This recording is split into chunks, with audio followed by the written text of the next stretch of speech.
Everybody is doing well. I know a lot of us throughout the country and throughout the world actually are trying to deal with this heat because it is definitely hot. It's even hot here in Durham, North Carolina. I think today we were up to a temperature of high 90s and probably felt like 100 because there is definitely some warm weather out there, and folks are definitely dealing with that, trying to stay cool, trying to stay in the air conditioning as much as possible, and all along those lines. When I bring in my guest, we're going to find out how the weather is treating her where she is and all in that kind of space. But definitely looking forward to a great kind of conversation. I've been called many things, but I think that was the first guest that in a pre-interview had told me that they found the interviews in the past to be dynamic and interesting, and that is what I strive for, and all along those lines. So that was definitely a compliment that I do not take lightly or anything in that space. So always good to find amazing people that are doing amazing things and that are not letting the constraints of time or the constraints of a number of other things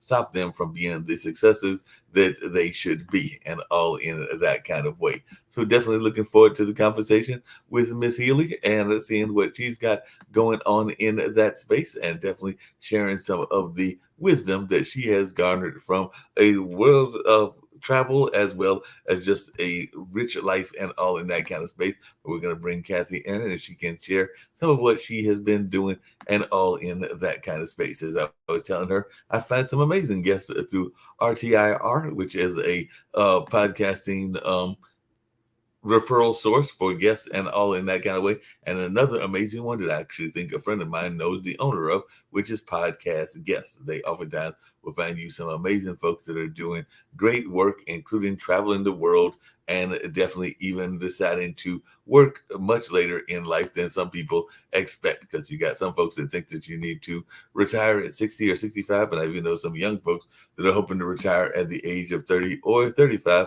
I know from the experiences of my dad, who is still working to some degree in his art field. He is definitely very active in his art in the early years of 83 and all in that space. And even though mom is retired, she is still active as well. Maybe not as much on the workforce, but still very active. And I know that one of the jobs that I've had in the past has been working with a testing company called Measurement Incorporated that is based here in Durham, North Carolina. And we have some employees that are in their 70s, in their 80s, and I think there might even be one or two that are in their 90s, and they are still continuing to grade those folks, as that is a standardized testing company that grades a lot of the end of the year tests for a lot of folks, whether that is Common Core or whether that is individual states, such as in the past, I know we've done Texas and we've done Tennessee and a number of other states in that kind of way. So it is always good having amazing folks that are doing great things in that kind of lane. And I've got a dear friend of mine that has done a lot of traveling, and I'm gonna bring in Kathy and see if she's done as much. But a dear friend of mine has probably traveled to roughly 70 or 80, maybe even more countries and all along those lines. So she is oftentimes talking about where she's going. And I think she's been to Transylvania and been to some of the other European places, definitely traveled around Africa, definitely traveled around a number of other places, and is one of my fellow Marquette alumni. So Janine Klein has definitely done quite a bit of traveling, and definitely, as we even went on a trip together once, and that was actually on a cruise trip, and that was going down by Puerto Rico, the U.S. Virgin Islands, the Grand Turks, and there might have been one or two other steps. And I've always said that I need to do more world travel because that cruise was probably the first world travel that I had done, and that was roughly 5 years ago. And I had not done any other world travel except for when I was born. My dad was stationed in the Air Force, so at a roughly 3 or 4 months, they whisked me off to Turkey because that's where Dad was stationed at. I believe it was Ankara, and I was there until about the age of 3. So had they world travel for a hot minute, but not nearly enough of the world travel as I would like. So I'm going to bring in Miss Healy and learn more about this lovely world traveling that she's been doing and all in that kind of space. So when did you first decide that you was going to be a world traveler? Like I said, I got the bug when I was young, but I didn't keep the bug, meaning the travel bug. And then that friend got me to go on that one cruise. And I've always said I need to do some more cruises. And I definitely need to see more of this great world of ours because I haven't seen nearly enough of it. I've seen quite a bit of the United States, but there are even parts of the United States that I haven't covered either. So I definitely need to do some more traveling. So when did you decide to catch this travel bug? Actually, I didn't decide. I'm one of 13 children. And when I was 18, I graduated from high school, and my mother said to me, your Aunt Helen in Florida is sick. I need to send you there and help her in Florida. I was living in Pennsylvania. Well, My mother put me on a train, a 3-day train. This is in 1964. mhm. She put me on a train all by myself, packed my lunch. I didn't know there was a food car. I just sat in my seat, used the bathroom, and went back to my seat for 3 days. So I spent the summer helping my Aunt Helen in Florida, came home, and before I came home, I said, "Where's my return ticket?" to my mother. And she said, "Find your own way home." Well, And I was still 18, and I said, "Okay." I found a job cleaning a dental office and made some money, found my way back to Pennsylvania, and I said, "Okay, I'm not staying here." And I got a job in a steel company in Pennsylvania, sat next to a woman who was from Cuba, and she had immigrated with her brother, but her family lived in New Orleans. So she said to me, "You want to go meet my brother?" So within 6 weeks of coming back from Florida, I went to New Orleans with the girl sitting next to me at work. And we well, traveled to New Orleans, and we traveled, here and there on trains. Back in the 60s, you had trains or buses. Flying was pretty much out of it unless you had a lot of money. And I was young and single. And so I started traveling with girlfriends and doing things like that. And I just got the bug. I would go home from time to time. And when you're the oldest of 13 kids, you have to work. You're mhm. working in the house, you're changing diapers, you're mopping floors, you're going to the grocery, you're doing everything your mother can't do because she's attending to the other children. So I got tired of doing that. And so I started traveling. Yeah. So that's the beginning of how I started. It sounds like it. Sounds like some great travel experiences, even though that first travel was to take care of somebody that is elderly. And I've definitely seen some folks even today that have gone and moved because they have had to take care of somebody that was sick. As a matter of fact, one of my good friends who is in the social media lane is recently moved from California, where they were a counselor, to Florida because they had recently moved to take care of their mom and I think their father as well, and realized that they were not as didn't have the kind of care that they would like and weren't able to get around in the kind of way that they would like them to. So they were going to have to make that cross country move in order to help with the care. And I have another friend that did something similar, but moved from North Carolina to Florida to take care of his sister, who was definitely going through some care issues as well. So uh, did you have what were some of your early experiences, even in the '60s, going through that? And are you thinking that more and more of us are doing that, where we are having to take care of our family members, whether they be old or young? Because I do know that there are even some young people during the pandemic that went through stuff, and sometimes you might have to make moves for them as well. Well, to answer your question, I started traveling. Almost all my family lived in the Philadelphia area. I had family in Texas, family in Florida, mostly military people that were sent there. And so sometimes, but as the oldest of 13, it was time for me to get out of the house and let my younger sisters kind of take over. And so I went to Texas to help an elderly aunt. And then that was 1965. So my sister, she, um, she was dating a guy in the Air Force. And so he was stationed in Texas. So she went with me. Um, and so we started traveling to Texas, but we took buses Mhm. and trains. And to take a bus ride from Philadelphia to Texas is no treat. It's not fun. And but with my sister along, we just had fun and we played cards and stuff like that. So to answer your question, helping family first is how I was brought up. You go and help someone that needs somebody who just gave birth to twins, Mhm. or an elderly aunt whose husband just died, things like that. You're going to be sent here and there. As my mother was one of six, her sisters all had 8, 9, 7 children. So with our 13 and all these other cousins, we all lived in the same town. We lived in the town of Tommy Lasorda. Do you know who Oh, Tommy Lasorda is? the LA Dodger. Yeah, the LA Dodgers pitcher, general manager, Right. and Mike Piazza. They lived in our town. It's called Norristown, Pennsylvania, but that's where Tommy was from.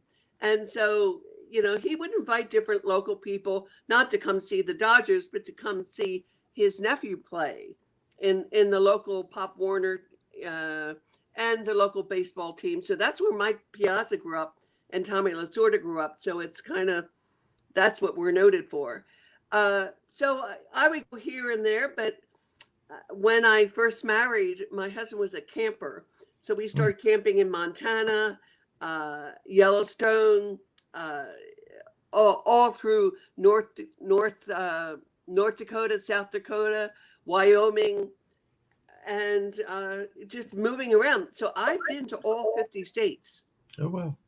Now, have you done a lot of travel outside of the country? Because you mentioned that your husband was in the military, and I'm imagining that as a military wife, you might have traveled with him. I mentioned that as a child, I was over there in Ankara, Turkey. I believe that's where it was. It might have been Istanbul, but I'm thinking it was Ankara and all in that way. But that was from like the months of 3 months to roughly 3 years old and all in that kind of way. So I do know that sometimes the military folks travel with their spouses. So how much of the world traveling have you done?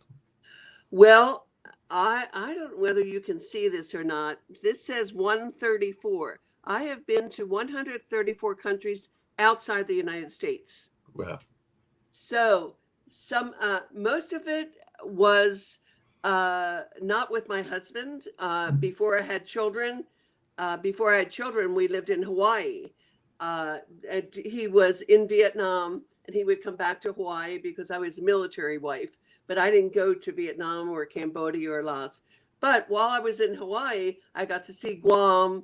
I got to see the Philippines. I did travel because he was gone 45 to 80 days at a time, and I was alone, and I would just start traveling in that part of the world. And we moved back to the States in 1971. And so we started with a family and stuff like that. And it we traveled, but when he traveled, he didn't take me. I kept the children in the United States. He was in different countries: Singapore, Kuala Lumpur, uh, Brazil, Israel, things like that. He was an Air Force pilot. Gotcha.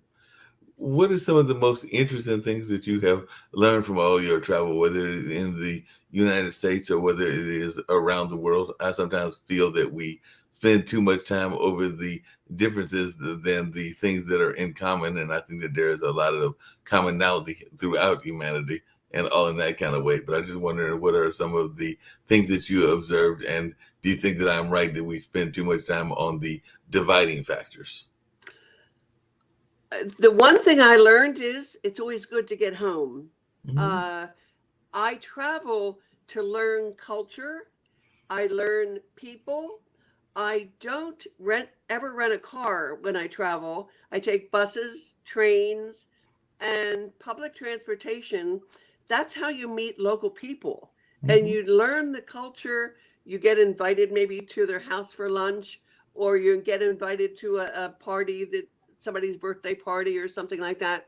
Uh, but what I learned was it's important as Americans to learn that everything is not in our country. Every other country, whether it be Spain, France, Israel. Um, 3 weeks ago, I was in I'm sorry. Uh, I was in South Africa. I Mhm. was in Zimbabwe. Zambia, Botswana, and Namibia in the month of April of this year. By going to those countries and seeing Victoria Falls, seeing the countries and seeing the exchange rate of the dollar, which is strong now, people live on $200 a month. Right. Sometimes they live on $200 a year. And we are so fortunate that then when we open our mouths and they know we're Americans, they automatically know we have money. Otherwise, we wouldn't be there. I believe it's important for us as Americans to learn culture, to learn about the ethnicity of the culture. Now, there's 52 countries in Africa, and I've been there 9 times. But I've also been to every country in South America, but I don't speak Spanish. And I've been to many countries in the world, and I've been to Japan, and I don't speak Japanese, and I've been to Antarctica, and they speak English. Many, many countries in the world all speak English because they have to. If they want to do business with us in America, they have to speak English. But they want to know, I want to know about their culture, how they raise their children, how they get to school, how they learn, what do they think of America? And most of the time, they want to talk about our government. And I refuse to do that. I want to talk about them. Right. They find our government tries to control, and that's not what I want to talk about. I want to talk about who they are, how they're raised, what they eat, what they wear, how they find food. Yep, that makes a lot of sense. You want to get to know them on that personal level and all in that kind of way. Now, you are also in your 70s, and there are folks that are thinking that that's the age that you're supposed to sit back and be in the rocking chair and all along those lines. And I have never been one to believe that kind of philosophy. Like I said earlier, my dad is 83 and still quite active, and I've definitely had a number of other relatives that some that have passed on that made it into their 80s and 90s and even hundreds and stayed quite active. And I know of some dance groups, like there's the Dancing Divas and a Dude. I think that's their title, but it is basically an African American cheerleading group. And I want to say all the people are 50 plus. There might be some that are 60s and 70s and even 80s. And there is a drill team as well that I think they wear all their numbers as their age. So like if they're 50, the number might be 50. If they're 53, the number would be 53. So their jersey number is actually their age. And I saw them at a recent parade, and I know that my dad's significant other just recently did some dance performances that was a multi-age dance performance, but she was definitely, we'll say that Lisa's in her late 70s or something in that space. But how important do you think it is for folks that are, no matter what their lifestyle is or no matter what their age is, to stay active and even stay active in the travel lane as well as staying active physically as well? Well, I will in 60 days, I'll be 77, and I have 9 jobs. Wow. Okay. Now, my jobs are significant because I am a sommelier, and some people know what that is. It's a person who's a wine steward, and I pour wine for people like Drake, Celine Dion, people like Adele, people like Chicago, the band. And so I do events and things like that. So I'm a banquet server. And so I can do breakfast at Caesars, lunch at Bellagio, dinner at Mandalay Bay. And then I can do events and be a bartender for the Aces games, which is our WNBA team, our female NBA team. I'm a bartender for those events. So I don't work 7 days a week. I sometimes work 3 days a week, 4 days a week, 2 days a week. A lot of my shifts are 4 hours. Right. So I'll go in, do a shift, come home. And so my day is what I want to make it. I get up and I exercise, maybe in a pool for 30, 35 minutes. I'll walk. it is 116 here, Right. and at the temperature. And so I don't walk outside. In the winter, I do. But in the last 10 days, every day has been over 110. Well, So by 10 o'clock in the morning, you're going to be inside at work, at the grocery store, at the mall, doing things around the house, doing errands, helping a friend. We have a lot of hotels here that have tea, like mhm. a afternoon tea, and you can do things like that. But we have many events here in Las Vegas that don't cost any money. I know most people don't believe that, but we have a lot of events. The hotels will teach you how to play poker for Oh, well. free. Okay. And so you can go to things like that, and you don't have to play cards or anything. And a lot of the afternoon shows are free. Now, they don't include children, uh, because they're adult shows. Right. uh, I'm not saying nude, but they're adult. And so but we do have, there's a book out, 101 Things to Do for Children in Las Vegas. Oh, well. Now, some of them cost money, but usually they're under $10. We have a lot of roller coasters here, Mhm. and a lot of bungee jumps and zip lines and things like that. And a lot of people don't get to see that because they're at the hotel gambling. Yeah. But there's a lot of things to do. There's hiking and walking at 4 in the morning or 8 in the morning. You can't really hike after 10. It's too hot. Yeah. Okay. Or you can hike at 7 at night, and then it's Right. too dark. Right. So I do have 9 jobs. I have a husband, and he does motorcycle things and stuff, and he is active doing other things. But I keep busy with girlfriends. I keep busy with neighbors. I keep busy. I am a CASA. I take care of children in foster care through the foster care. So they don't live with me. I Right. take care, they're in their home. So I do volunteer work with CASA. I do volunteer work with food for the Salvation Army. I do volunteer work for unwed mothers, volunteer work for other children's organizations, and I volunteer in the schools. Yeah, it sounds like you're keeping very busy with all of those multitude of jobs. And like I said, I did visit Vegas one time, and I was to visit the friend that was out there, but definitely am due for another visit, actually way overdue and all in that kind of space. But you're right, there's a lot of hidden treasures. I think they were on the board of the theater, so I got to see a drumline performance when I visited out there because it was at the theater that's off of the beaten track, but it is still a popular theater, but it's not part of the strip. And I also know, even though I didn't get the chance to see them, that there's a lot of neon lights that can be very artistically seen out there as well. And I've heard amazing things about them, even though I have not had a chance to go to them. And I know there was a historical African American hotel that I think has been demolished or is no longer around, but there Yeah, might be. that was the Moulin Rouge. Exactly. Yeah, that's gone. A lot of things are gone, but we do have a performing arts center here. It's called the Smith Center. We have a ballet group here. We have a many other performances by musical organizations. Um, so our ballet is renowned around the world. The different performances. We have Gladys Knight coming here. We have single nights. We have all the Broadway shows are coming here. So I happen to volunteer at some of those organizations. But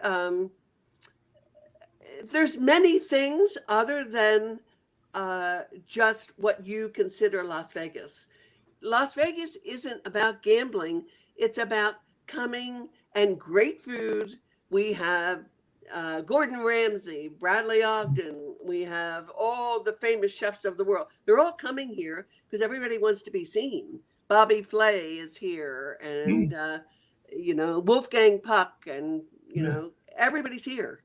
And there's some amazing history there as well, not just the Moulin Rouge, but just some of the history of the creation of Las Vegas. I know that when I came there, the gentleman that was, I think he was an Uber driver, I don't think he was Lyft, but he was definitely given some lessons of things that he had learned, and he was relatively young, but he had already gotten indoctrinated into the history of Vegas, and there was definitely some rich history, everything from some of the gang involvement to a number of other things as well. So it's definitely something that is known and all in that kind of space and everything. So that's always fascinating also. Yeah, when you talk about the Moulin Rouge, even Sammy Davis Jr., who was part of the Rat Pack, he had to come in the back door.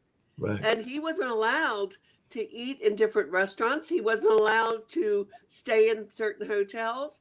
Everybody was, separate back then. And little by little, you know what? If you have money, you can come here. Hmm. That's the way it is now. It's not about money, it's about entertainment. Yeah. So we have Formula One coming in November. We have the Super Bowl coming in February. We have you know what Madison Square Garden is?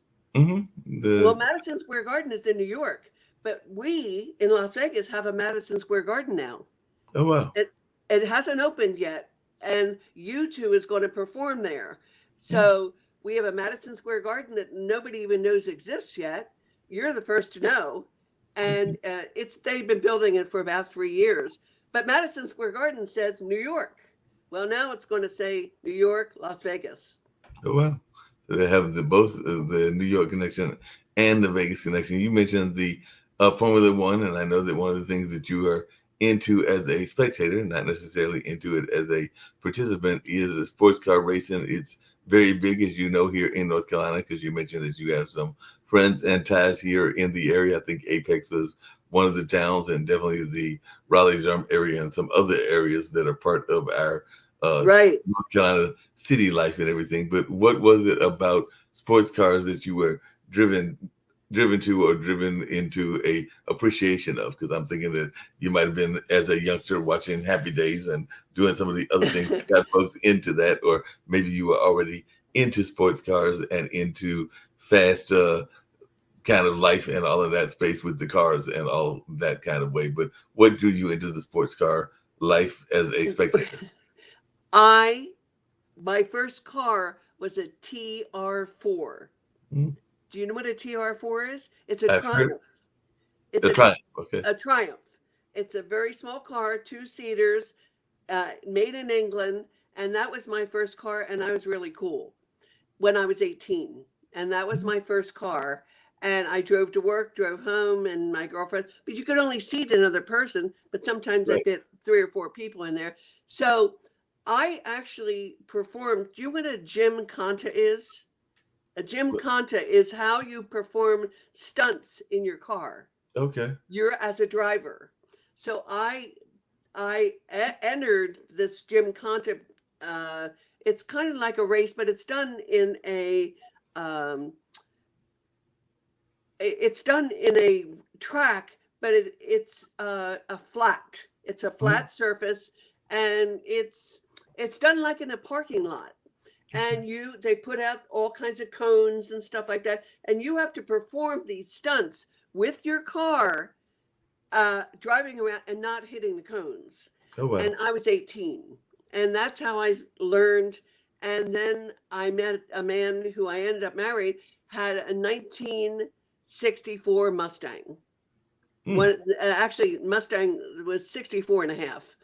So when you have like the fastest car in the street, and then I have a sports car, you just think you're really cool. And I was Mhm. 18 and I don't know any different.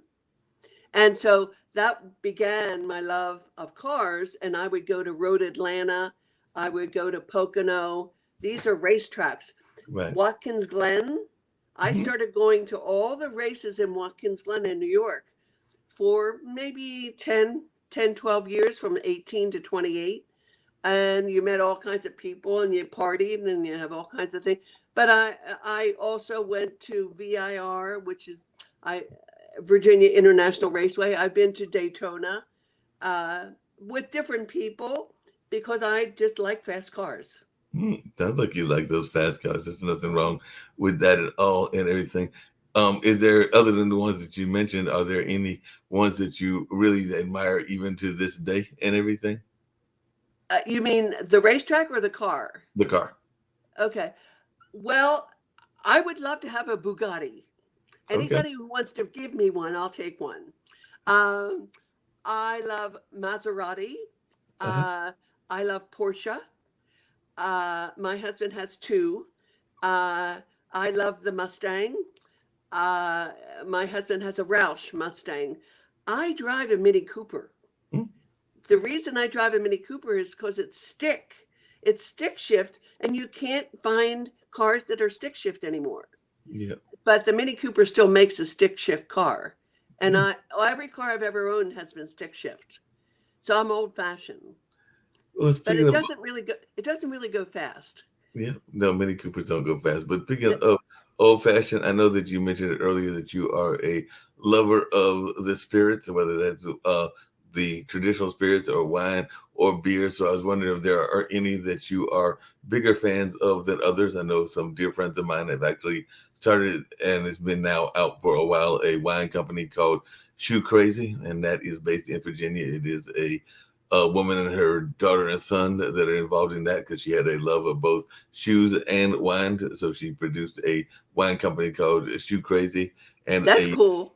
another one has the title Southern Wicked, but that's more of a liquor kind of thing, a hard liquor. But she's definitely got that, and that is Southern Wicked Lemonade, I believe is the full name. But tequila is definitely involved in that space, and there are others that are doing stuff like I think there's a one called Old Hillside that's a bourbon, and there are a couple of other craft beers that are very popular here because I know craft beers and just craft liquor became very big over the last several years and definitely over the last decade and everything. But what is your go-to drinks, and are there any favorites of yours? Well, I make my own wine at a place called Grape Expectations, and I crush my grapes.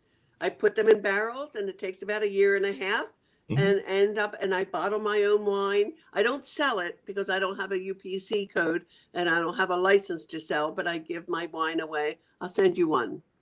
But- And my wine is spectacular. But a lot of people think a sommelier is wine. It's bourbon, scotch, tequila, rum, champagnes of the world, beers of the world, cigars of the world. And it's not just wine. I like wine. I personally like Carmenere. Mhm. Carmenere is the blackest grape in the world. It makes a very rich, hearty wine that's sometimes blended with Merlot. But I like the wines from Australia. I like the wines of Croatia. Uh, we don't grow those grapes here in America so much because they're harder to get the vines and stuff. Um, but to answer your questions, I grew up in a city, and the city had a brewery. It was Mhm. called Schmitz. Okay. Have you ever heard of Schmitz beer? I think I've heard that title, but I can't remember Okay. where. And it was a German. We lived in kind of a German community, and there was a brewery in the city where Tommy Lasorda lived, and so I grew up on beer. Mhm. So I'm a beer lover. Now I do like Sam Adams. I don't like IPAs. They don't appeal to me. A Mhm. lot of people only drink IPAs, which means India Pale Ale. Right. Yeah, okay. I like Scotch. Neat, not with ice, Right. just plain. Um, but I like a margarita once in a while. You know, there are many different levels of tequila that you can drink neat, like an añejo and a platinum. There's new kinds of tequila coming out now. I cannot drink tequila neat. It's Mm. not. It doesn't agree with me. But I'm a beer lover from way back. Yeah, it sounds like it. Well, I went to school in a beer loving town, that being Milwaukee, because definitely was not an avid beer drinker in high school, but going to a beer town, you definitely were going to drink some beer as a alumni of Marquette and all in that space. But Oh yeah. I would sometimes intentionally be a little bit contrary. So I might order wine when going to the bar just to be a little bit different and everything. And I know that was something that I used to do on a regular basis. And as you were talking about that homemade wine, and I would love to get a copy of that at some point, or a bottle or two of that at some point. But I had a great uncle, and particularly the great, well, yeah, I don't think the great aunt was involved with it, but the great uncle actually made some homemade dandelion wine and other kinds of wine, like what you're talking about. I think there was a plum wine, and he actually called it Lion's Farm, and like he didn't have the license stuff, so he would just give it away and things along those lines. But I remember decades ago, or at least probably about a decade and a half or 2 decades ago, a friend of mine came and visited me. It was a social visit, so there was some possible chemistry there that did not materialize, but they were actually doing crocheting the entire time that they were coming to our family visit. But when my great uncle broke out the wine, they went from Dr. Jekyll to Mrs. Hyde. So that was definitely an interesting experience. What you're saying, you can't crochet and drink wine at the same time?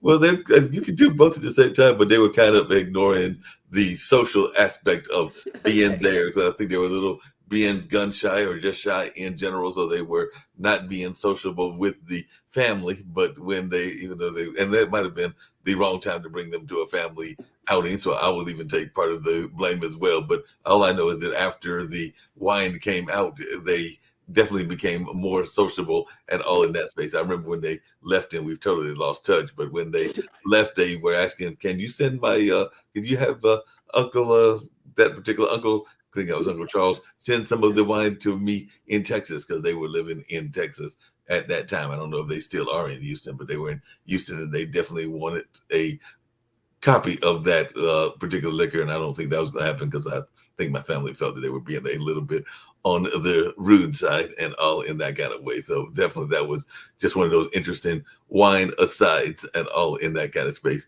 One of the things I was curious about, there's a myth that goes around, and I'd love to hear your thoughts about it. And definitely I have always thought and have been told from some friends of mine that when you get older, you can still enjoy some of the things that you enjoy in your youth, like the liquors and also like the intimacy of sex and other things along that space. But I think that some people are of the opinion that once you get old, that is gone from your life. And I don't think that it's gone from your life, because I know some folks in their 70s and 80s that are still very much active. And in some cases, there is less danger, because you're not concerned about pregnancies and other things that might happen when you are younger and all in that space. So what do you say to those folks that are like, you can't be still active? You're 70 and you're about to be 80. So there's no way that can be a part of your lifestyle. Well, my book title is called A Single Touch.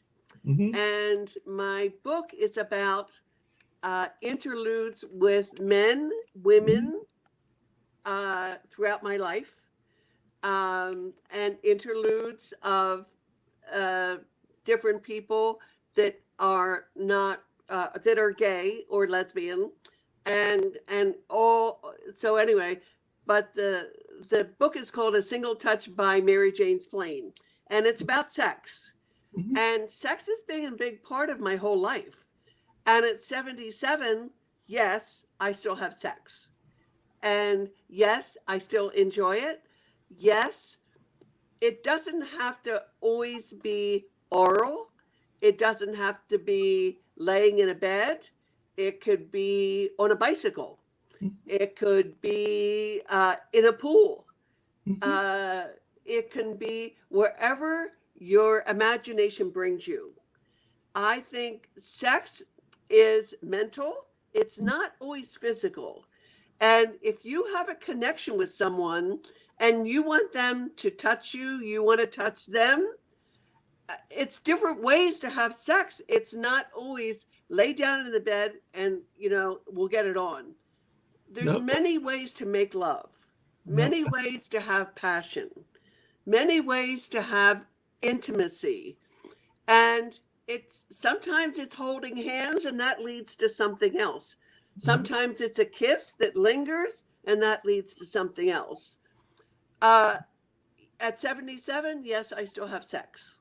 No. And along those same lines, I sometimes wonder whether you're 77 or whether you're 57 or even 37, or I would even argue 17, if there aren't some folks that leave the fun out of relationships and they do it a little bit too much of the traditional ways and they don't have the fun, because I think that in all things, whether it is relationships or whether it is just going out on a date or whatever is going on in that space, that you have to have a sense of fun. And I don't think that we oftentimes do that. I think that there are a lot of folks that are very much doing the tried and true and aren't leaving a sense of joy and a sense of exploration and a sense of that fun element within what is going on. So what is your thoughts? And is that something that the book talks about? Because I do feel that sometimes we have a number of folks that are going through the motions and not really trying to add that fun element to their life, whether that is sexual fun or other fun that can be out there as well.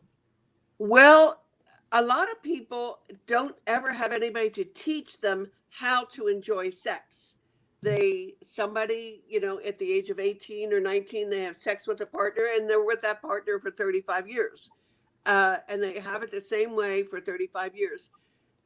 If you can find somebody that's willing to teach you, the way I taught how to give oral sex is from a gay man. A gay man taught me how to do oral sex on a man, because men give oral sex to other men and they know how they enjoy it. And that's how I learned to do oral sex.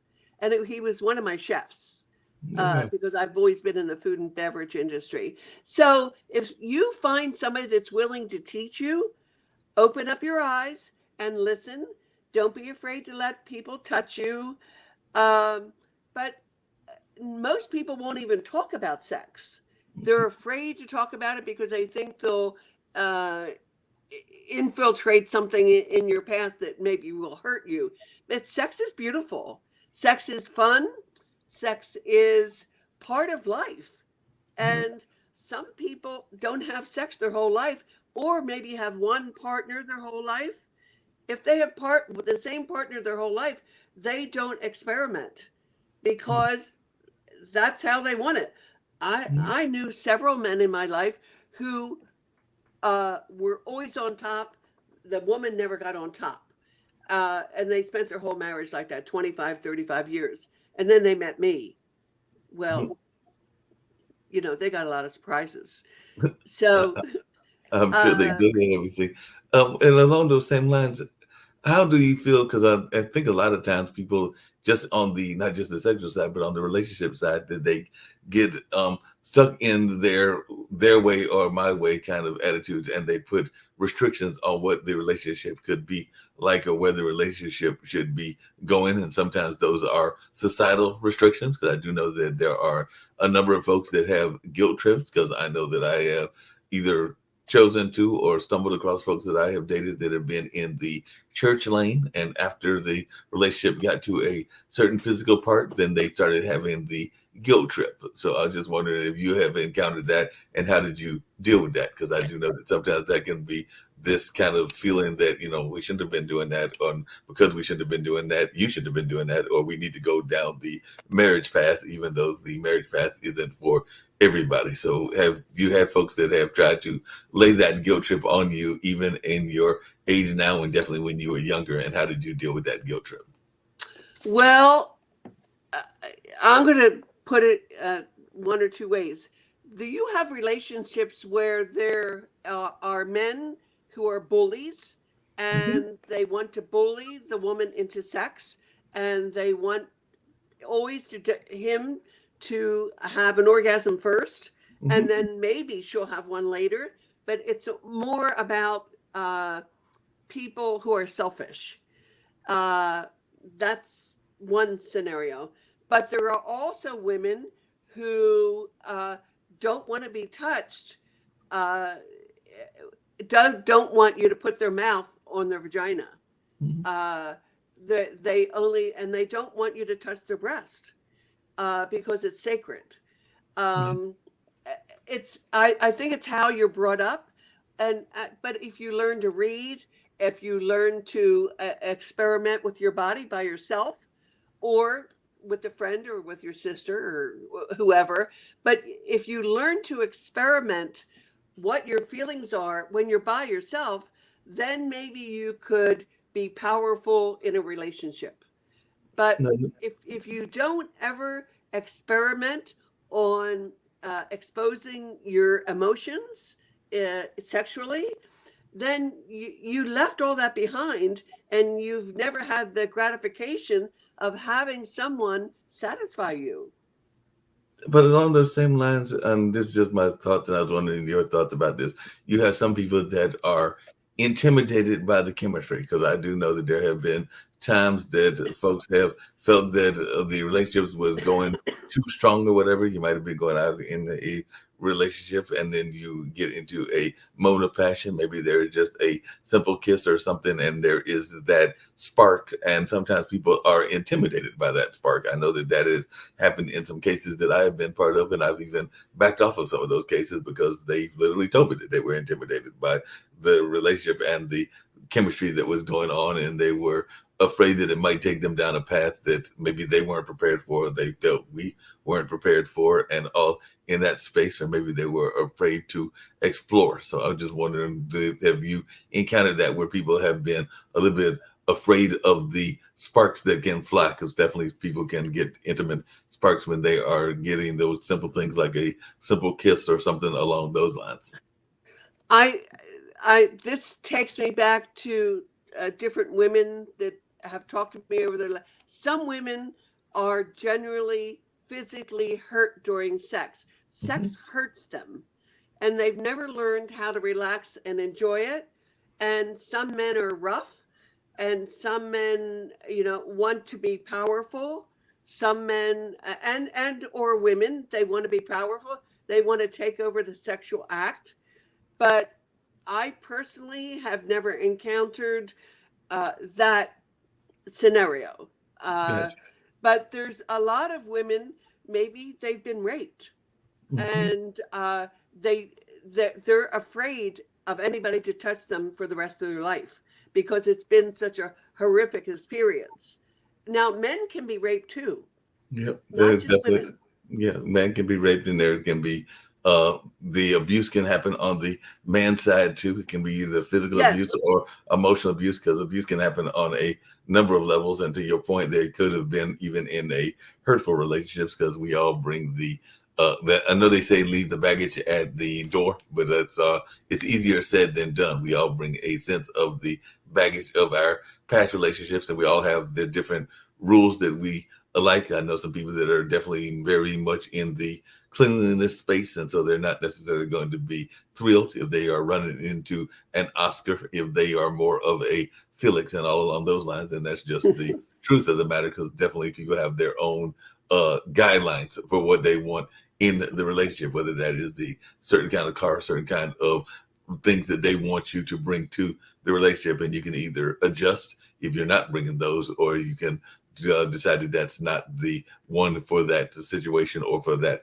lifetime, because definitely we can make adjustments if they are things that can be corrected and all along those lines. Because I think that one of the things that people oftentimes wonder about, even in relationships, is, what are you bringing to the relationships? Because I know some people want somebody that will, do the majority of the driving, and I'm actually a non-driver, or they want somebody that can do the majority of the cooking, and I actually cook out, well, or eat out way too much. And it sounds like you have, I don't know whether you are one of those that is a regular cook or haven't cooked a meal in a number of years or all in that space, but you are in the food industry, so you probably cook regularly and are probably good at cooking. But what do you say to those folks that are looking for specifics in what they want? I think every relationship comes down to one thing, it's trust. Right. And a lot of the relationships that are starting online, and people put their profile online and things like that, and they don't tell the truth Hmm. and the truth about themselves. And you find out the truth 30 days or 60 days or 3 months into the relationship, that you maybe start to build trust right away, but then the trust is torn away and then you have to rebuild it. Uh, so uh, I think every relationship starts with a simple touch or a simple, your eyes catching somebody, or you like the way they're dressed, or something sparks. Like you said, the word spark. Something sparks your interest in that person. The way they walk, the way they talk, the way they kind of move their body, or the way they carry themselves, or the way they're kind. But I'm not a good cook. Hmm. Okay, first of all, I haven't cooked a meal in 25 years, but I'm still married to my husband. He's a triathlete and he runs, bikes, and swims, and he has certain foods at certain times of the day. So I don't cook. I because I work in hotels. I eat at work.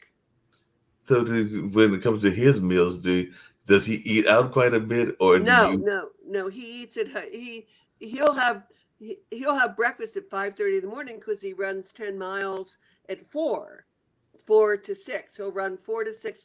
And from 4 a.m. to 6 a.m. he'll run, no matter what the temperature is here. Okay, he'll run 6, 8, 10 miles. Then he'll eat breakfast. I'm still in bed or I'm already at work. So Gotcha. our lifestyle. So I don't prepare a meal. I don't shop for him. I don't clean his toilets.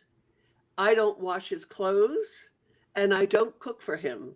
So what do I do for him? But I'm sure there's all kinds of things you can do to make him happy and all in that kind of space. But I guess the question I've got to ask is he the good cook? Because like I said, I know that Yes, he is. But he eats a lot of protein. well, You know, yeah, I can see he'll cook that. a small steak or a pork chop. He doesn't eat a lot of carbohydrates, fruit, Yeah. vegetables. So a lot of things is prepared by chopping it up. But he eats a lot of protein. Yeah. So what do you say to those folks? As you mentioned social media, and there's a lot of people in social media that are into the superficial, and when they get to the superficial, they will dismiss people for simple reasons. And I know that when I was younger, there was a woman that I dated. I think she was from DC, and I was somewhat turned off by the mole that she had on her face, and I probably over accentuated paying attention to that. And I'm not saying that I don't have my fault even then, and I even have definitely fault now and everything, since I'm not nearly doing enough exercise and all in that space. And then you got some folks that will see somebody that is a woman that is short haired, and they automatically associate her with somebody that just recently passed, like a Sinead O'Connor, and all along those lines. And they'll dismiss folks for that reason. And there are a number of other reasons that people will dismiss folks, whether it is color or whether it is clothing styles or whether it is a number of other things that can be out there. So what do you say for those people that get too caught up in the superficial? Well, for 9 years, I worked with people with disabilities Hmm. in Los Angeles. And my job was to find people with disabilities jobs Hmm. with corporations. So if a person's blind and deaf, like Helen Keller, my job was to find a job for her. I don't see a person that has a disability and with one arm. I used to work with a guy. His name is Richard DeVilder. He had no arms and no legs. Uh, his mother in the late 60s took flutamide, and so he was born a stump. He had a PhD. He typed with a stick in his mouth, and he finished a PhD through Cal State Long Beach.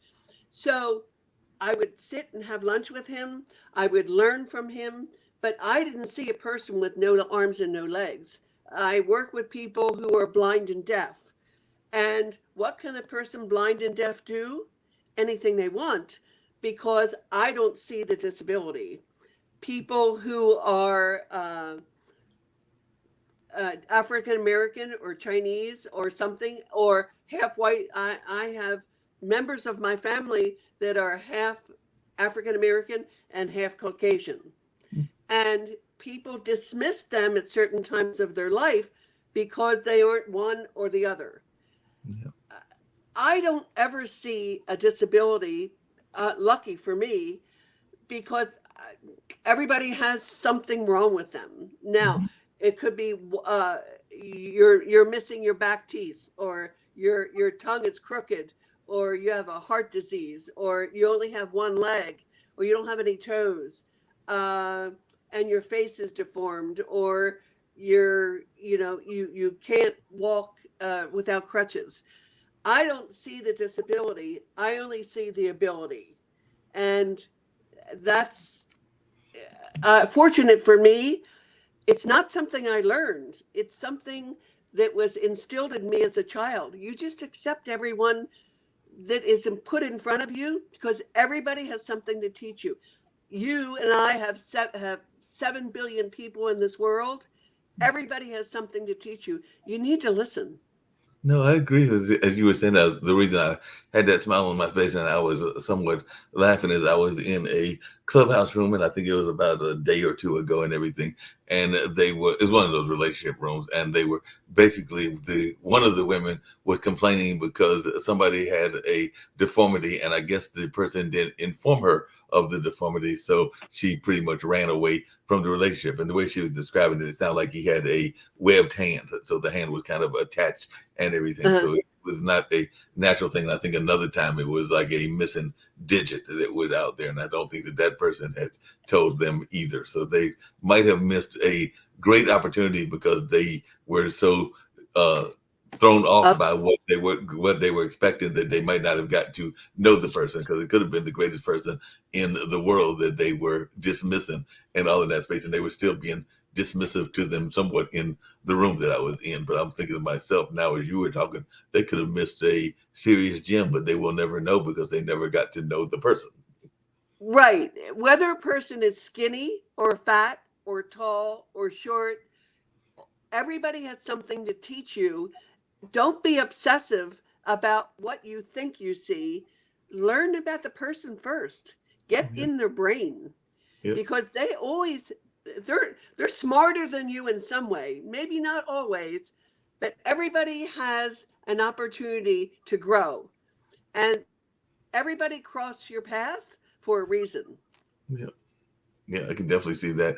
I mentioned earlier, and I do have some friends that are young grandmothers, and some of them love being grandmothers. But what do you see as the best part about being a grandmother? I've had some friends that have become grandmothers as early as their 40s, some that have been more traditional grandmothers of 60s, 70s, and 80s. But I've definitely had some friends that, because of their own life path, and when they had their children, and when the children had children, were grandmothers at a earlier age. And sometimes it can also be a problem within the relationship space, because sometimes it's hard enough for them to find relationships when they are creating an instant family, meaning that the person that is dating them is going to have an instant family if they have a kid. But if the kid has a kid, then it's not just an instant family, it's also an instant grand family. And that actually happened to my cousin, and when he married his wife, and they've been very successfully married now for multiple decades and all in that kind of space. I don't know that his mom was all that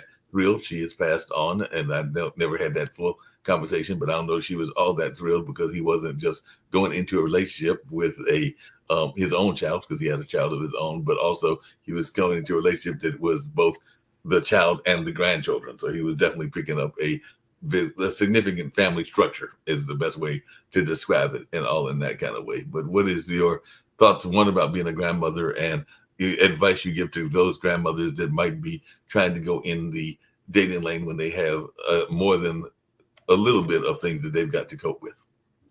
Well, I grew up with a grandmother who lives 2 blocks from me, and every day I would go over to her house, and she would make me lunch, because my school was across the street from her house. And everybody in the world should have a grandmother, and grandmothers are all different, and they only some grandmothers work, but I love being a grandmother. I have 8 grandchildren, 7 are girls. Wow. 1 boy, and he's 19, and they're the youngest is 14 now, and they go to the age of 29. My grandchildren, okay. And so they're at 4 are actually in college, and then the other ones are in high school and stuff like that. But I love being a grandmother because I can teach them what their parents forgot. I can teach them fun things, and then they go home. I don't have to deal with them and their tantrums and stuff like that at night. I can deal with them on a day, on a week, events and things like that. To be a grandmother is a privilege. To be a grandmother is special. You can cuddle them and let them go. You can give them your insight. You can give them your thoughts, and you can give them your and sometimes you give them money, and the little things like that. And I think grandmothers are all different. I probably know 20 women who are raising their grandchildren because the parents are at work, or the parents are on drugs, or the parents have abandoned them. And so the grandparents are raising them. So they've raised their own kids. Now they're raising their grandkids. And it's a struggle because they're older and they don't have the energy to deal with some of the stuff. No, I that don't you, have that situation. None of my grandchildren live in this state. I yeah. have to go to see them. But as you were saying that, I was actually thinking because I was reading an article. Actually, I was watching on TV earlier today. They were talking about, and he's out on bail and actually out of jail after serving the sentence for basically engineering the murder of his the mother of his child. But I was actually watching one of those crime series, and it was Right. about the Ray Caruth case and all of that. And I think that about 2 or 3 years ago, he just recently has some disabilities that came out because of the shooting and all in that space. But he just recently graduated from high school. I think it was either 2 years ago or 2 to 3 years ago that he graduated from high school and all in that space. And now he is definitely still under the care of his mother and getting into, I think, a hat business and a couple of other things. But that, to your point, that is what she wound up doing because, of course, Ray, his father, I don't know, ever claimed. Well, now he's sent out some correspondence to him, so I guess he has claimed him to at some point in the whole conversation and everything. But he definitely, the grandmother who was the mother's mother, wound up raising him after that particular mother was shot and all in that space, and raised him here in the Carolinas and all along those lines. But seems like she's been very forgiving of that particular incident from what I read online and what I also heard a little bit of on that particular TV series. So you are right. People have their different reasons for taking care of them, but there are a lot of grandmothers Right. that are having to take care of the kids. I totally agree. That is a part of society. The grandparents is part of society that can teach you, they can love you, they can mentor you. I think everybody should have a grandmother. I was blessed with a grandmother who lived near me, loved me, nurtured me, guided me. If my mother had 13 kids, how did she have time? So I went to my grandmother for the things that I needed. Not everybody has grandparents close, but if you do, treasure it. No, I definitely treasured mine when they were living there. Both passed many years ago. As a matter of fact, I think grandma, one of them might have been 40 years ago today or something along those lines. But definitely it's been a minute since they have left and all along that space. But even in my creative journeys, because Grandma Molly was actually a librarian, created the first Black library in Raleigh, North Carolina, Wow. and did some other unusual things like even going to, I believe it was Columbia in like the 40s, which during the height of segregation. So that was definitely a victory for a lot of folks, but definitely a victory of determination because it wasn't that common to have that happen during that particular time frame and everything. But she was there, and then Grandma Mary worked at a cafeteria, at a school cafeteria. You talk about the school background and everything. It was also very active in the church community, and both of them helped shore and create some of the values that I still live with to this day. And speaking of values, just really quickly, when it comes to relationships, this was a separate clubhouse room, but I'm going to bring it up and then hear your thoughts about it. One of the things that I heard people talking about was 2 C's, which is commitment and communications. And it does seem like a lot of people are apprehensive and afraid to go into committed relationships. And definitely it seems like throughout society, communications has been a major problem, meaning that we give communications great lip service as that's something we want to do, but I don't know that we do it effectively. So I just wondered, do you think that those are two of the bigger drawbacks to relationships, and are there other things that you would add to them, and how would you what things would you do to make sure that we are being effective communicators within relationships and making sure that we are being committed if that's what we want? Because not everybody wants to be in a committed relationship. You got some people that want to be in polygamous and open relationships as well, but even those can have their own form of commitment. I'll start with commitment. I think commitment is something. It's a trait that you nurture in your own self. You have to learn to have a commitment to your friends when you walk to school. You have to have a commitment to your parents, your brothers, your sisters, your dog, commitment to going to school on time, participating. Your commitment is something internal, and it's biological as well. I truly think commitment is uh, inspired by other people you meet. Commitment is something you learn from others, but it's also instilled with you as you're raised. I think you see a parent committed to a child, a mother committed to her husband, uh, a, a, a person committed to their church.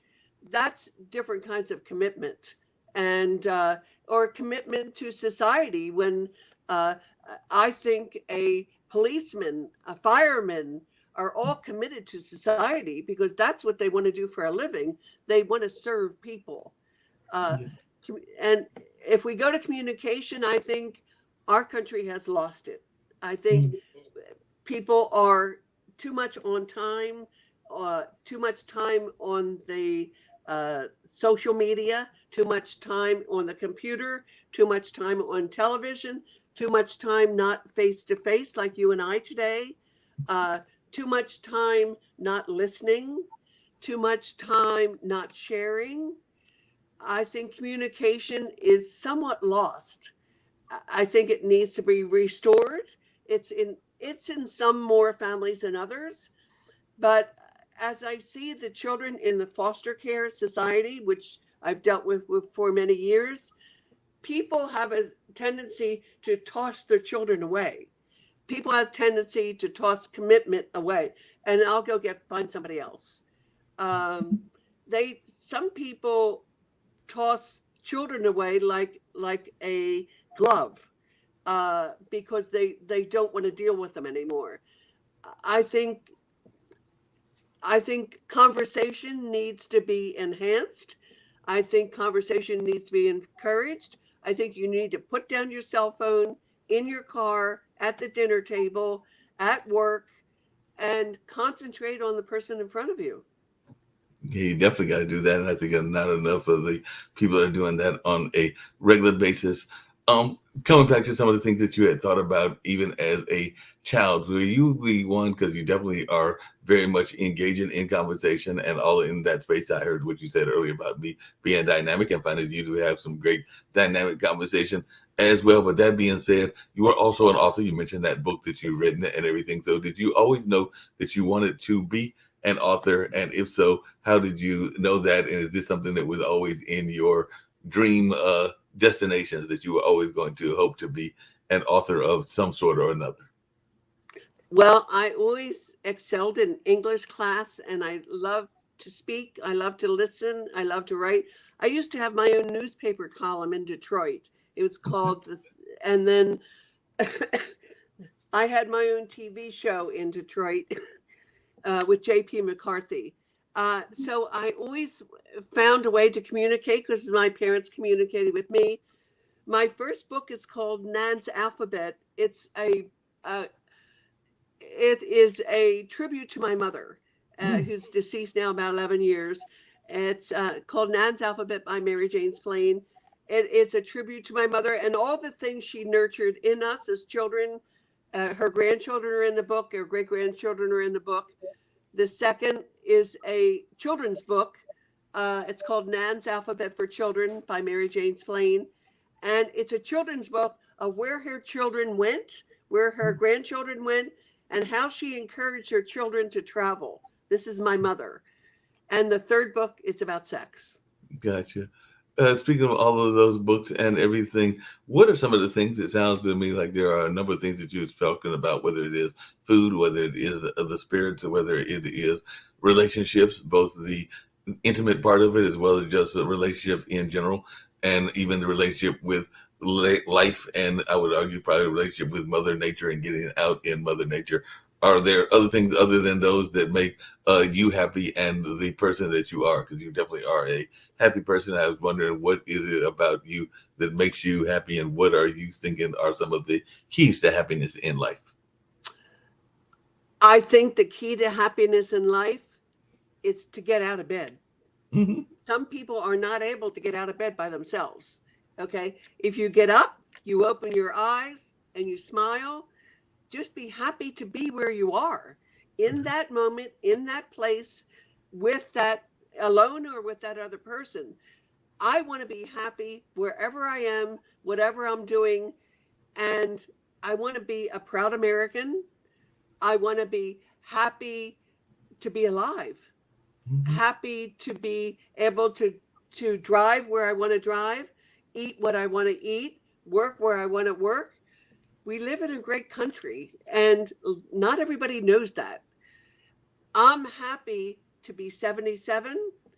I'm happy to be healthy, and people literally give me jobs because I want to be happy with their customer.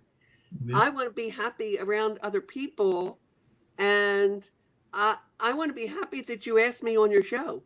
No, I appreciate that and everything. You've been a great person on this show and everything. Speaking of that, do you sometimes think that we get too caught up in other people's mess, and I just leave it in that kind of way? Because I sometimes wonder if we're not too concerned about what's going on in other people's bedrooms or what's going on in their lives, and not spending enough time trying to deal with our own situations and everything. Because, like I said, I know a number of people will be upset. Maybe they come from the religious world and they're feeling that folks that are gay are breaking all kinds of rules from society, and therefore they shouldn't be doing whatever they're doing, but technically they don't even know what they're doing. And some of the things that even us heterosexuals do are technically against the rules of the Bible if you want to go by its strict definitions and all along those lines. But I was just wondering, are you thinking that we sometimes get too caught up in trying to police others, and whether it is in other societies or even in the United States as well? I I think personally, this is Mhm. about me.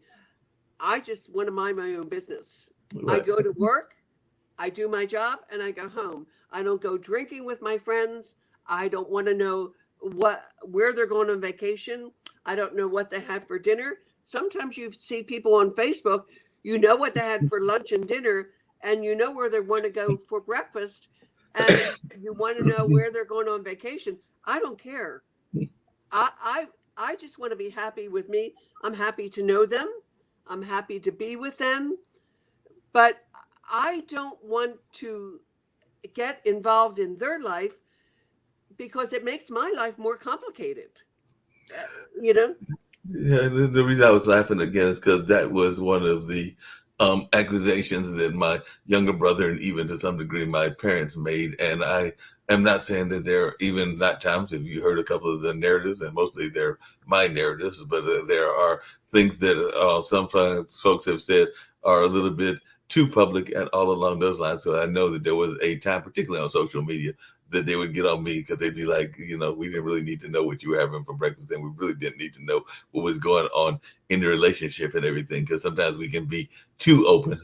Literally, I remember there was a time that I was in a relationship and also doing a blues show. And I'm gonna just be candid here. You could almost tell the nature of where the relationship was based on the selections of the songs that I was playing on that particular day. If they was a time that we were being frisky and it was going friskily well, then the songs might be a little bit more frisky oriented and everything. But if there was some times when things were a little bit tense, then there might be those tense type blues songs. Now, I did learn to masquerade it to some degree and not always play what was going on in the real life with what was happening that I was playing. But yeah, there was at least a time frame that the songs that I was projecting out there were probably very similar to what was going on in my life at that particular time. Now I've gotten better at that, and even now when I've not done DJing now for about a year, but when I've done it in the past, you wouldn't be able to tell whether I was in a relationship or happy with the person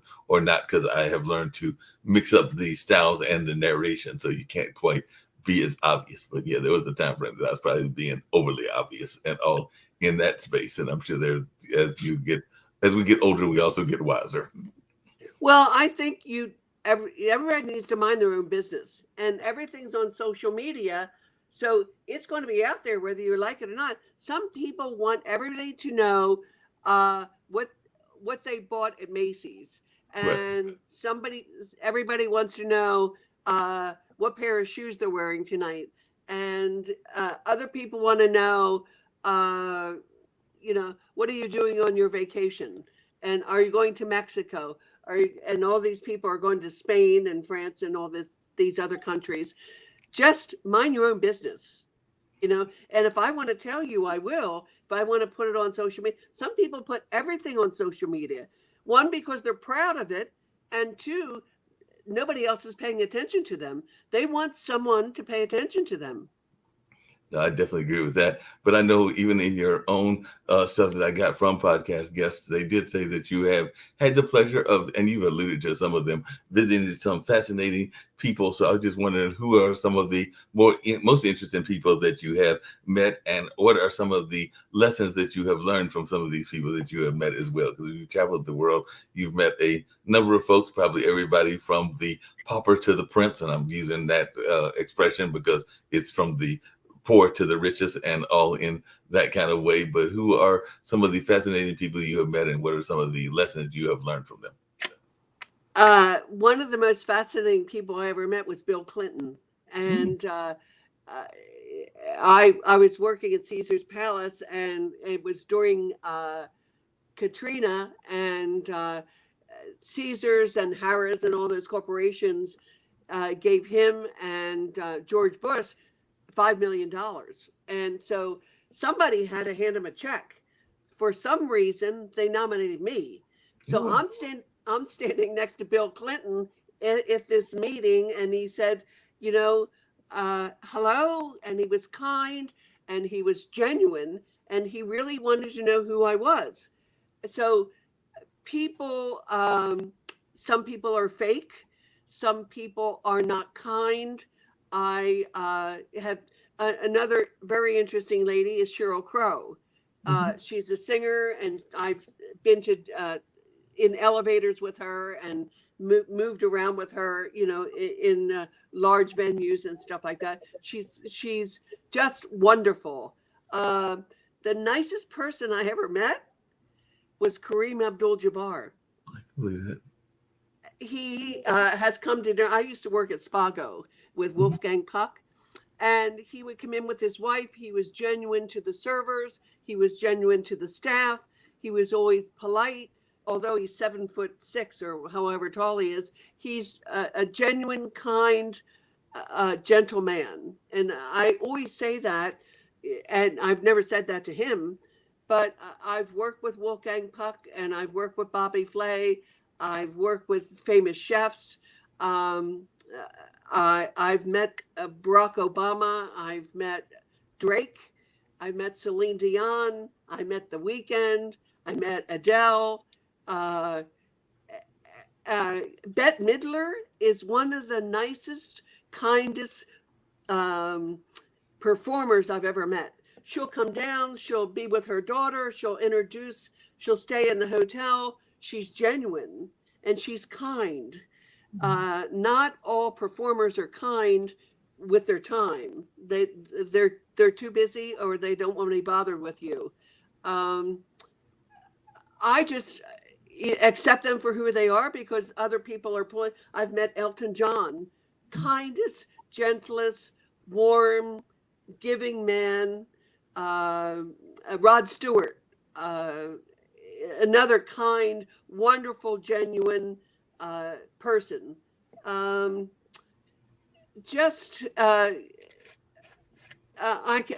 I can go on and on, because you definitely mentioned some great names there, and everything. I'm getting ready to ask you about one, and then I'm going to make a comment about one that you just mentioned. But I've never had the pleasure of meeting Kareem Abdul-Jabbar, but I get around by mass transit for whatever reasons, and all in that space. But one of the guys that I see regularly, and I want to say that he's in his I'm early 60s. He's probably in his early 70s and all in that space. But he literally, because of the Muslim connection, because he is a practicing member of that faith and everything, this particular gentleman, I was trying to think of his name. I want to say Abdul, but I could be totally wrong about his name. And the next time I see him, I'll get it and all in those lines. But he literally took care of Kareem's Arabians because he had a chance to take care of some of his horses, because people don't realize that he actually had some horses. And I want to say that he was the person that was keeping them on his land, because this particular gentleman has some access to some land and all along those lines. So I know that's been part of our conversation, is him knowing and having a personal relationship with Kareem. And he described him just the way you did, as being a very warm and gentle person, and one that cared not just about this particular gentleman. Sounds like he cared about you, but also cared about those horses that were part of his stable. And I think there might even be one or two of them that he still had in his stock, because they sold and have different other things that go on, including life and death. But I don't think that there are that many left. But I do know that this particular gentleman that I see on a fairly regular basis has great words about Kareem, just like you did as well. And like I said, I've never had the pleasure of meeting the great basketball player that is definitely, from what I've read, has also been a true activist as well, because I know he's definitely been involved in the activism space, both trying to make sure that athletes understand what they're getting into in the finance lanes, and also understanding some of these causes that are out there, whether that's Black Lives Matter or whether that's women's rights or a number of other things that I think he has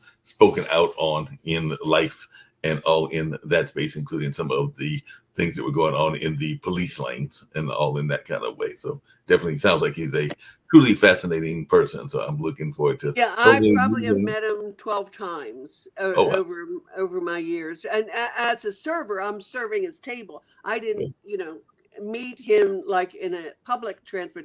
He came into Spago, or came into the restaurant where I was working, and I happened to be a server, and we're chatting over a period of 2 hours with him and his guests, and and just being kind. And I just also have to mention my mother, who instilled in me, may you always see a smile wherever you go. Every time you look in the mirror, her philosophy is look in the mirror and be happy with yourself. And that's what she taught me. Just be that's happy. a great. Yeah, definitely got to be happy. I was just wondering, because I did mention that she had passed away not that long ago, if you ever had the pleasure, and I know she had some American tours, but I don't know how often she came here, if you ever had the pleasure of meeting Sinead O'Connor or anything in that space, because I do know that she was an Irish activist and a great singer there for a minute, and I think she just passed away like either yesterday or the day before, but it's been fairly. No, I've never. I actually have met Janis Joplin. Way Mick Jagger, people like that, but I never. And a lot of them appeared in, especially Mick Jagger appeared when I was young. I've met Sonny and Cher. Cher is. I don't really know Sonny, but I've met Cher probably on maybe 14 different occasions. Kind and gentle and generous with her time, and nice to staff. It goes on and on, but I meet people at work who are working next to me who are just kind. They're kind and helpful. I have great bosses, and I just have great friends who are in the business and are kind to people, and have taught me. I don't speak any other language, although I've been to 134 countries. I only speak English, and I find somebody who speaks English. And maybe I should be more prolific in other languages, but I'm not. And maybe I should learn that. But, everybody has someone special in their life. Lucky for me, I've had many. Yep. Sounds like you had some great experiences. What do you do when you run across those folks that aren't that nice, or definitely along those lines? Because I know that I've had some business encounters with folks that are sometimes being abusive or not necessarily being in the nicest lane. So definitely, I know that the most celebrities, as you just said, because I used to go regularly to the National Black Theater Festival in Winston-Salem, and was friends with Petrie Bird, and still consider myself a friend. And that was the bailiff on Judge Judy, and definitely some other people that I have met that have been in those lanes. Definitely would run regularly across Ruby and Ossie Davis and Mickey Grant. They were always amazing people, and I know folks didn't know them quite well or knew them quite well, and all along those lines. But there are some that can be a little bit more on the cantankerous side. I'll just put it that way. And I just wonder, as one that has to deal with all kinds of personalities, whether in business or in serving the folks, how do you deal with those that are not as nice as those that we have just described? Because it's easy to highlight the ones that are good, but what is your tool for dealing with those that are not as nice and not as respectful? I not too long ago, I waited on one of Kim Kardashian's ex-husbands. I'm not going to say what his name is or who he is. And he was not just unkind to me, he was unkind to the whole staff. He he was kind of tossing food around the table and being ignorant. And I said, "Excuse me, sir, this is not a barn. You cannot throw food here." He said, "Do you know who I am?" I said, "I don't care who you are. You don't act like you're a pig." And he said, "Get your boss over here." And he said, and my boss came over and he said, "Look, somebody has to clean up their food. You're throwing across the table and stuff like that." He was just unkind. And he was unkind to me.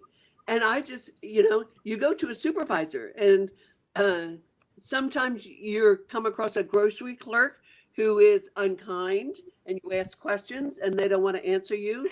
Sometimes you come across somebody at work that's having a bad day or going through a divorce, or whatever, or their children are sick or something, and they're mean. Some people are just plain mean. I just stay away from them. I walk away. No matter what it costs me, I walk away from those people. I don't want them in my life. I don't want them near me. And if they're unkind to others. But I don't want them unkind to me. But there's a lot of people who have other people are mean to them, and they think they can be mean to you. And I won't allow it. Not at my age. Maybe when I was younger, I would tolerate it, but I'm not going to tolerate it at this age. No, and you shouldn't tolerate it at all, and all in that space. And as a matter of fact, I have a sneaky suspicion, because it was who I think it is, and they were involved with the Lakers. They used to have a show that lasted for literally about 2 or 3 episodes here on the network, and part of the relationship that they had with their management is part of the reason that show doesn't exist. And I'll just leave it at that. And I'm guessing that is who that person is, because as you were describing, I'm like, yeah, that sounds like him, because I know that he's had some other issues, and it was actually involved in some tit for tat kind of suits that were going on as well. But yes, I have a funny feeling that person is who that is, and we can talk about it offline after we wrap up in a few minutes. But I have a funny feeling that's one of the reasons that the show didn't last long, because they weren't handling things professionally on a lot of different levels. And I'll just leave it at that, because you need to handle things. It only takes a minute to be nice. Exactly. That's all. That's exactly. it. Just be nice. And so, some people, if they have money and they have more money than you have, they think they're more important than you are. But this is my philosophy of life. Everybody comes out of their mother's vagina nude. Everybody. And everybody's born the same way. Other people have opportunities that are given to them or they make, but everybody's born the same way. Just treat everybody equally. And I don't care how much money you have. I don't care where you live or where you're from, or whether you're a man or woman, or whether you're gay or a lesbian or anything transvestite. I don't care what you are. Just be nice. No, I hear you, and I hear you loud and clear. And actually, this is a special edition of the Online Dinner Party, and on our regular edition on Wednesday, that is actually what one of the guests said, because they literally went from being a welfare mom, and was the traditional model of a welfare mom, not the stereotype model. Because if you study statistics, the white woman is actually the face of the welfare mom, meaning that there are more white women in welfare than the stereotypical black woman that Oh, is I agree. shown on media. So this was a white woman that was on welfare, and she is now a millionaire in her business. I can't remember whether it was law or medicine or what she got into after she got out of the situations that led her down the wrong path in terms of finances. But she said something very similar, which is, be respectful and be your authentic self, but also be respectful to all people involved, whether they are on your same level or on a different level. And I've always believed that you should treat people with dignity, whether they are your secretary and receptionist, or whether they are the CEO or Elon Musk or whoever else you want to go into. I know years ago I wrote a skit. It was called the Confessions of a Buppy, and Buppy is a term for Black urban professionals. It's kind of the Black version of Oh, okay. yuppies. I never heard that expression. And I think there was a couple of, I know there was BAP and a couple of other movies that were out there that were about that part of society, but it was a short play skit that was produced. I did it on the Cultural Arts Center that I work at, but it was about how one of the scenes, the person is on the bus and they are running into some homeless people, and then they run into the janitor and they run into some other folks, and they are being very dismissive of them within this story. And at the end, they find out that some of the keepers of the secrets, the keepers of the knowledge, are actually those people that are in those kind of offices. So one of the things that was revealed at the end is that janitor, he might want to be nice to that janitor, because the janitor might know more about what's going on in the corporation than some of his corporate buddies did, and all in that space. So we have to be careful as how we treat those that are considered lesser, because a lot of times they might know more about the entire business than even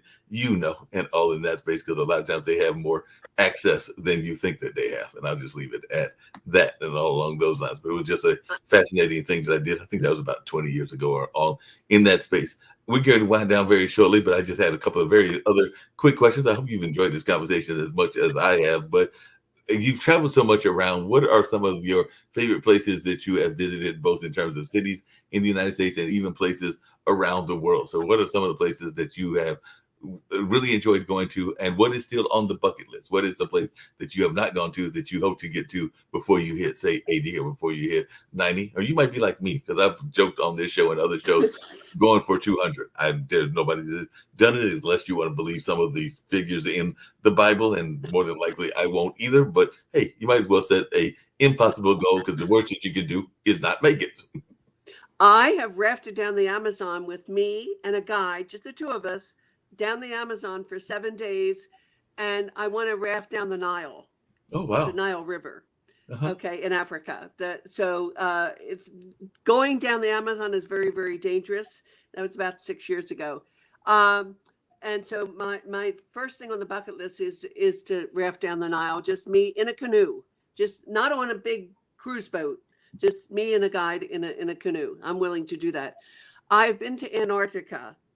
I walked across Antarctica within 1 degree of the South Pole, and that was 7 years ago. And the boat had 100 people, and they were all Russian scientists. And I got to see parts of Antarctica no one will ever see. And it was cold. It was beautiful. It was tragic because it's melting. Gotcha. And I have been. One of the most interesting places was Madagascar. It has one large city in the whole island. It's called Antananarivo, and it's lawless. There is no army there. It's people just run rampant, and it's probably really frightening, but it's a beautiful island with all these coral reefs. And a lot of botanists go there to Madagascar. It's not like the cartoon where there's giraffes and zebras and stuff like that. There's hardly any animals on Madagascar. I would have to say Bangkok, Thailand is the number one city. Not specific to a country. Bangkok, Thailand, the food, the people, the kindness, their lifestyle, their Buddha, the way they treasure family. it's probably my number one city. Um, and This year I went to Cape Town, South Africa, and visited Robben Island, where Nelson Mandela was in prison for Mhm. 17 years. I thought I knew the story. He never went into prison until he was 46 Wow. because the government wanted him out of dealing with people because he wanted to get rid of apartheid. Yeah. But going to Robben Island and seeing where these men were all in prison and how they dealt with being eliminated from society, nobody knew where they were, and they were treated, that was fascinating. And that was just 4 months ago. So Wow. they're probably my top.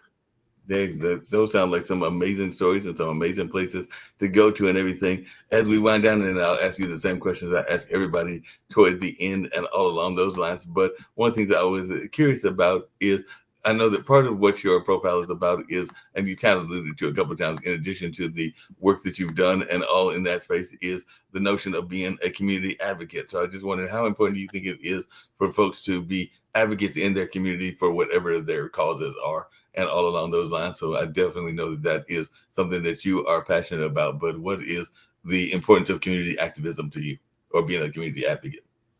There's always somebody in your community that needs help. Mhm. It could be somebody who's homeless and doesn't want to be homeless. There's a woman who is battered and trying to get away from her husband. There's children in foster care that don't want to be put there because their parents abandon them, or the courts take them away from the parents because of drugs. You have to give to people who are less fortunate than you. You're given so many things in life. Give back, because it'll come back around to you.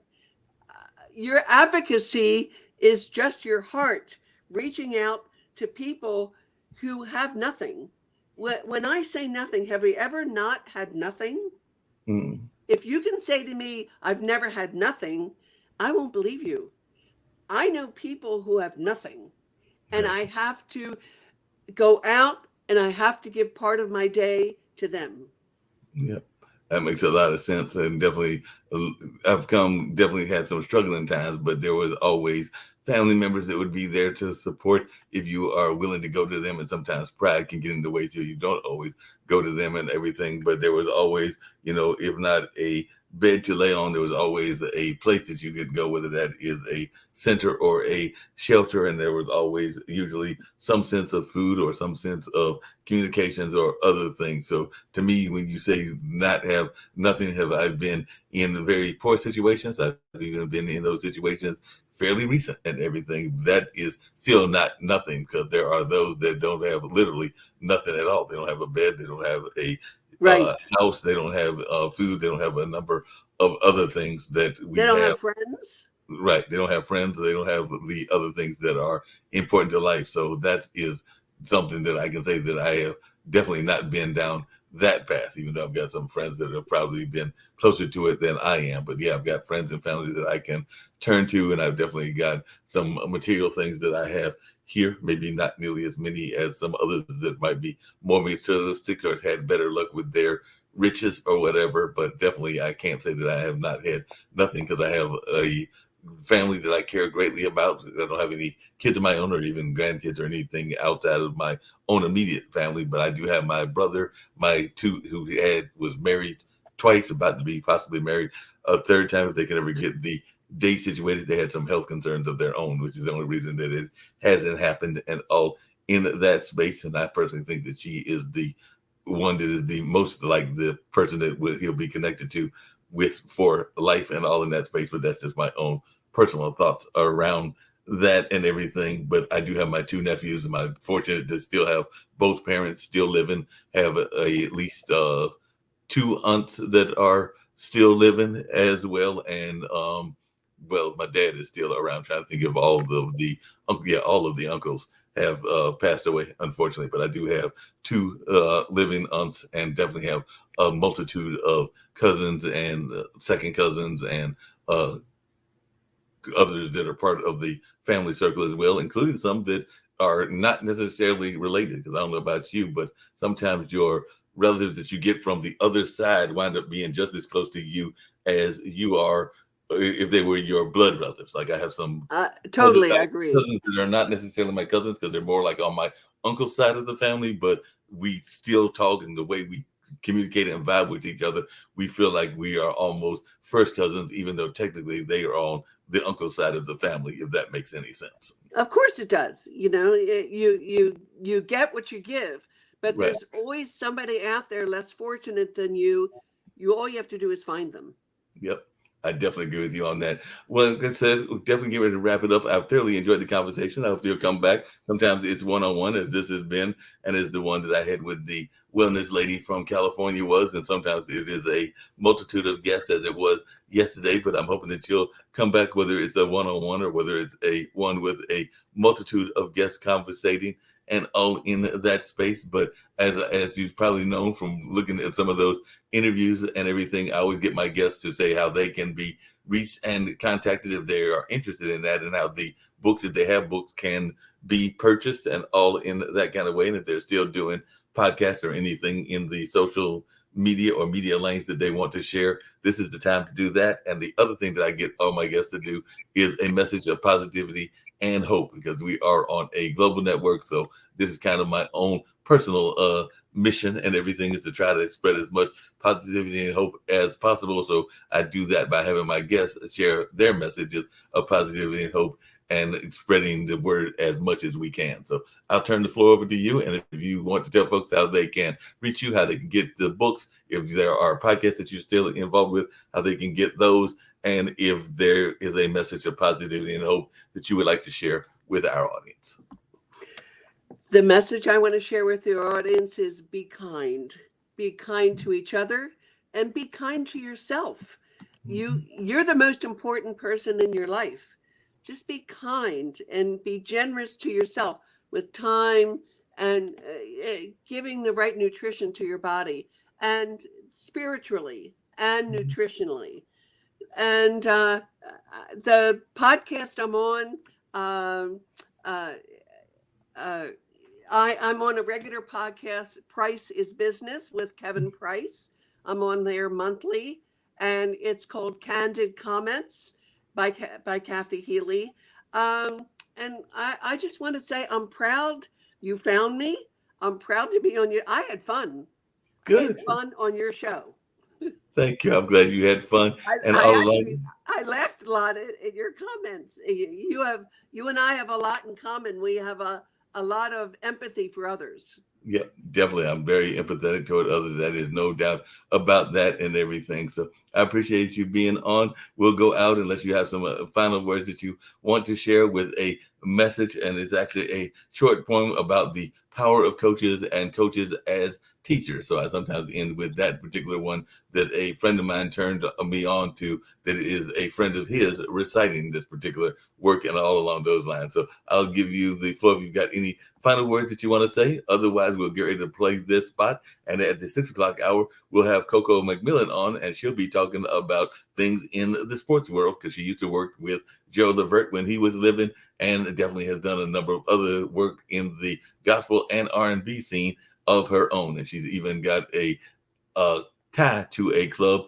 in Morocco. So that's on my dream list. Wow. To go to Morocco and visit that club, and maybe just visit that country, because that is definitely on the dream list, along with Belize, Colombia, and some of the other Latin American countries. So any final thoughts that you want to share, Kathy? Otherwise, we'll get ready to get this spot and get ready to get on out of here.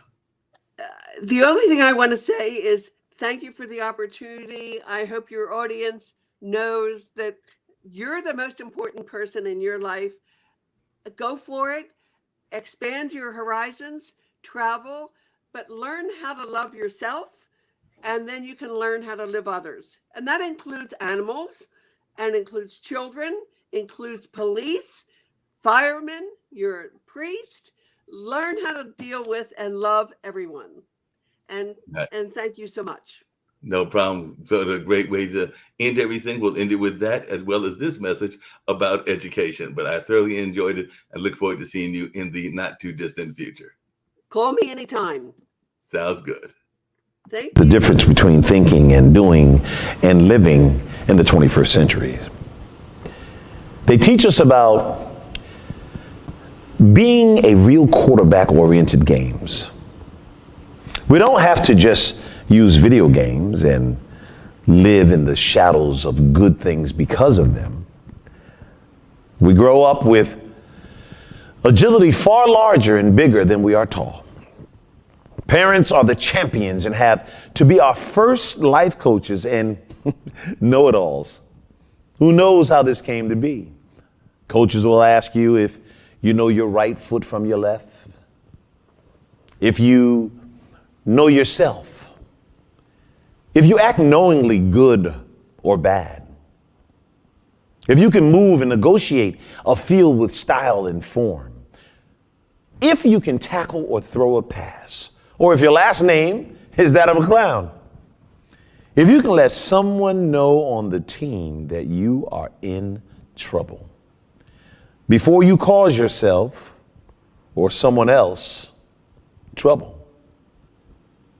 If you are ready to learn teamwork or aware that you started out today with your pants down or your sportsmanship was left on the kitchen table, if you know the social studies, the alphabets, science, music, characters, and the stats and the numbers of a great student player eligible to stay on the team, and if you know the poise of great athletic champions and their scientific attitudes that are historical or music to us now, if you have the swag of the game, the discipline, the performance, and artistic form down pat, and if you have the style of gymnastics that the sport has with life, if you have the work ethic and determination to make it all seem easy and not a game at all, if you have the knowledge of all the above, or you don't know things like this even make the difference, I think that when it comes to the importance of parents and their field and self-knowledge, wisdom, virtues, and courage, their teachings, love, respect, care that they illustrate on the field and in the grind of life with their actions and their ideas, experiences, muscle, and strategic magic and skills wrapped around us with their priceless love. For their verbs to be that make us winners in this hard and fast third century that without them, kids and adults, athletes could hardly see or do anything at all. Parents teach us the difference between playing video games and playing on the field. Parents teach us how to be champions.